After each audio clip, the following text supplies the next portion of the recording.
All right, everyone, welcome back. We're diving into something pretty cool today. Remember, Inside Out, that movie that took us inside the mind, showed us how those emotions work. Yeah. Well, get this.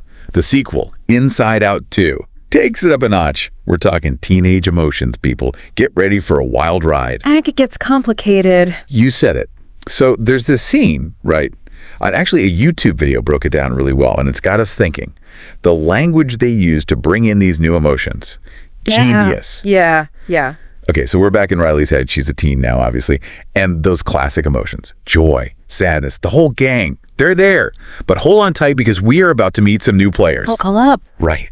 It's like the filmmakers, they didn't just give these new emotions names. It's the colors, the way they talk, how they move. Everything means something. It's true. Like anxiety right off the bat. She comes in like a whirlwind, ready to juggle a million things, and then boom, forgets Joy's name. Classic anxiety, am I right? And the way she talks, too. It's like she's trying to get all these thoughts out at once. Super relatable. Totally. Now, envy, teal. Genius color choice. What do you think? Brilliant. It's like green for jealousy, blue for sadness. Mix them together. You get that envious longing. They nailed it. Right. They're speaking to us on all these different levels. And then there's embarrassment. I mean, bright pink. You can practically feel the awkwardness radiating off of him, especially when Joy tries to high-five him. Yeah. Ouch. It's perfect, though. They didn't need him to say, oh, I'm so embarrassed. We just know. Show, don't tell at its finest. Exactly. And then there's ennui. Okay, Joy trying to call him wee-wee. I was dying. Hilarious. Like, poor Joy. She's so positive. But even she gets thrown by a word like ennui. Right. Like even emotions have their limits. And it's not just the characters themselves, right? It's the words they use. Like anxiety saying, meeting you face to face. Simple, right. But I feel like there's something deeper there. Oh, absolutely. It's like they're reminding us in this world of texting and social media that real in-person connection still matters, especially for teenagers. Totally. Makes you think, doesn't it? With all the talk about social media and teenagers, this little phrase, face to face, it hits different. It does. And then there's getting ahead of oneself. Anxiety's catchphrase, right? Just nails that feeling of overthinking, worrying about everything. Oh, I know that feeling well. Speaking of relatable, though, that name exchange.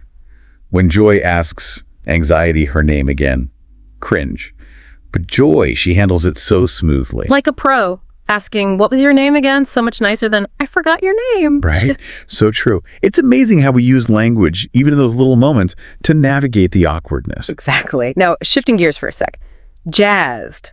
Anxiety uses that word, and it just pops, more than just happy. Definitely. It's like excited and energized. You can feel the anticipation. Exactly. Total teenage energy. And then you've got sadness, always keeping it real, calling embarrassment big fella. Kind of sweet, but it just plays on embarrassment's insecurities. Right, like she's trying to be nice, but it highlights how even negative emotions, they show they care in their own way.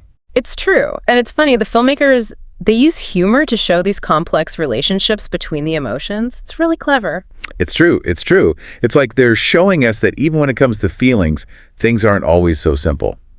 And hey, embarrassment's favorite line. Not big on, he uses it for everything. Right. It's his way of saying, I'm not into that, without actually saying it. Like he's trying to blend in, Yeah, like he wants to disappear, but that bright pink isn't exactly helping. Speaking of Joy mentioning sweaty palms. Ugh. I felt that. Who hasn't been there? It's like your body betraying you, right? When you're trying to play it cool. Exactly. And just when you think we've met all the new emotions, nostalgia shows up. Yeah. Talking about their first day like it was ages ago. So funny. It's like how time feels different when you're a teenager. Everything's a big deal. So even something that just happened can feel like ancient history. It's true. Makes you realize how much they pack into those teenage years. So what really stuck with you from this scene? What resonated? For me, it's how they told these emotions, which can be so confusing, and made them relatable. Through the dialogue, the situations, even the colors, it's like Inside Out 2 gives us this whole new way of seeing emotions, not just our own, but everyone's. Totally. They took something abstract, like feelings, and made them real, something we can connect with. And it definitely gives us something to think about. Oh, absolutely. How does Inside Out 2 use all these different things, color, language, even humor, to change how we see emotions? How does it help us understand each other better? Big questions. Big questions indeed. And we'll leave you with those to ponder. Thanks for joining us on this deep dive into Inside Out 2. Seriously, check out that YouTube video. It's worth a watch. Until next time.